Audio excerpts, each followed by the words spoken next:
Thank you for joining me for another Quick Hits conversation. Today, I would like to talk about what does it mean to be in an authentic conversation and how do you create one? Jim, kick us off.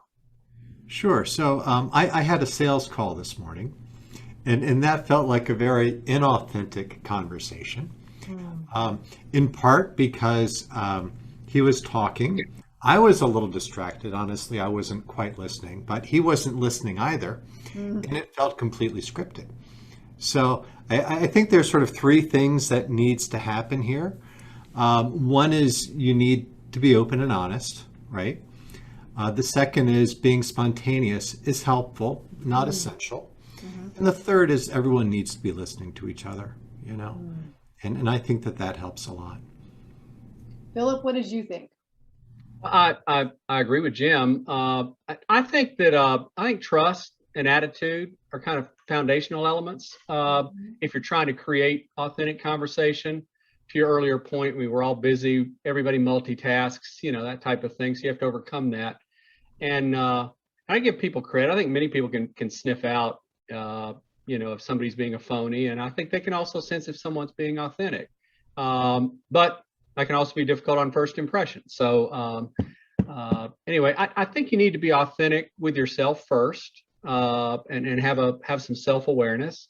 But then to Jim's point, I think you got to think about the other person. That's called being emotionally intelligent. Thinking about the other person, being empathetic and to what they're doing. You want to make sure that the other person you're talking to is feeling heard, feels supported, feels listened to, and then I think a lot of the work we've seen in diversity and equity and inclusion shown us to recognize there's differences. People come from different backgrounds and paradigms and things like that. And you really, we encounter people in the world, but their view of the world is much different from ours. And so we have to be sensitive to that, I think, to hopefully achieve, what we're striving for, which is hopefully some sort of authentic, meaningful conversation. And, to do that, I think you need to be, true to yourself and be open to others without judgment.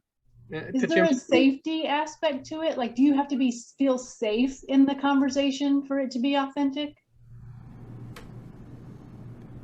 I think you want to create a safe place, if you will, and I think some of that is that empathy and that listening piece that we talked about.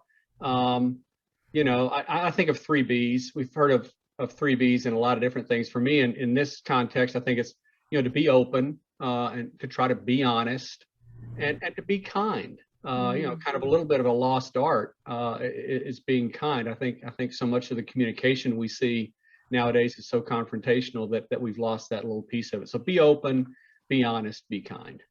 Jim, I want to circle back to the story you told at the top. Do you think that it's possible to have an authentic conversation when there's an end game by one of the people? Like this is a sales conversation. Can you be authentic in that kind of space? Wow. I mean, that's a really good one. Some people believe in their product, and you kind of need to if you're in sales, honestly. But he wasn't receptive to me feeling that there wasn't a really good fit here. Right? So he just kind of kept on going when we should have just left that conversation at that. And there's a risk, in sales on that. Yeah, I kind of feel like when there's an end game and the salesperson isn't doing a good job of being empathetic and paying attention and reading the signs, that the conversation can become really inauthentic pretty quickly. Yeah, I mean, ideally, he would have gone more into what I would call consultative selling, which was to figure out my needs first and then see if that product would have actually fulfilled any of those needs. Yeah.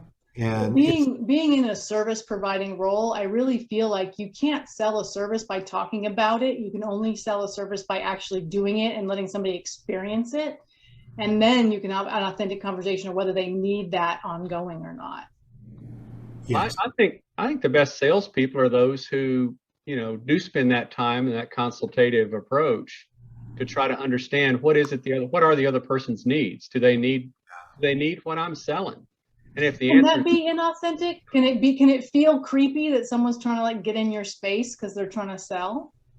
And so, I've worked with a lot of salespeople over the years and sold things myself. I think, again, if it's honest and you're genuinely trying to find out, understand, hey, this isn't a fit, and to literally, unhitch the boat at that point and say, hey, it's okay. It's not a fit here. Maybe there's an opportunity for something else down the road. Yeah.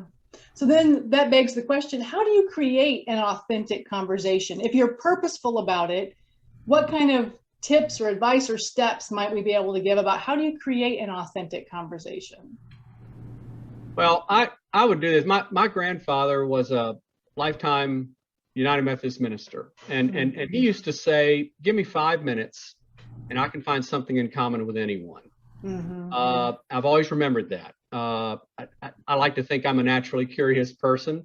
So I try to use techniques to learn more about the person I'm talking with, and maybe find out what we have in common. It might be business, it might be our hometown, it might be what schools we attended, it might be our favorite sports teams, hobbies, whatever. But I think once you find something in common with another person, you at least establish some sort of level of commonality and maybe hopefully some trust. And hopefully that leads you to engaging in some deeper, more authentic dialogue. Jim, what do you think? Yeah. So I think that, asking questions is fair game. I think being open, having integrity in terms of really tuning into the other person is also going to be really key, and questions certainly can help with that.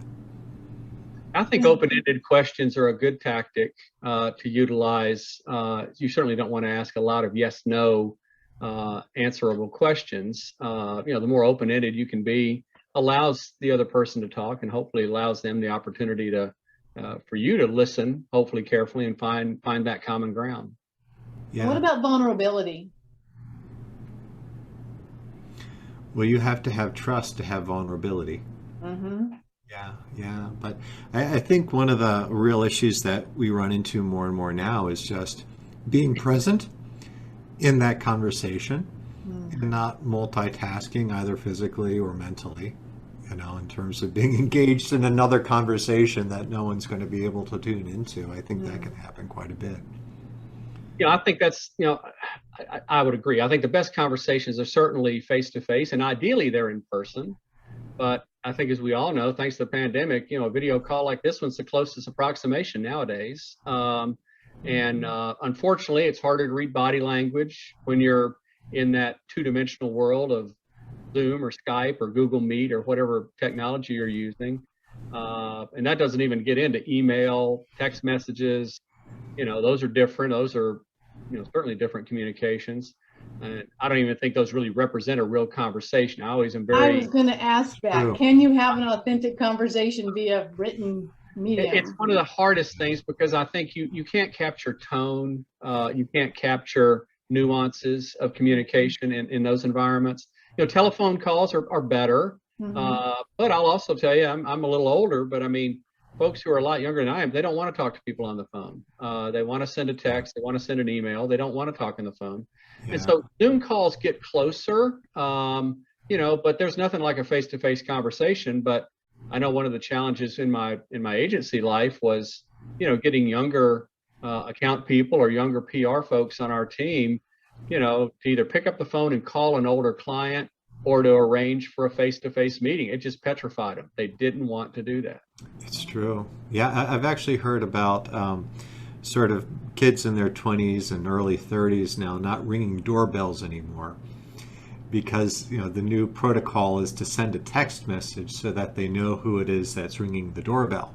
And the things that we need to do are changing. Yeah, I think authentic conversations do require a voice aspect. You can be a text, but I think it can be really misunderstood. So for me, creating an authentic conversation means creating space for the other person to be vulnerable and for me to be vulnerable and to withhold judgment on everything. I think that judgment is a killer of authenticity. So that is our 10 minutes. I'll have to cut us off there. Thank you so much for having this conversation with me, and I look forward to the next one. Thanks, Robyn. Thanks, Jim. Great.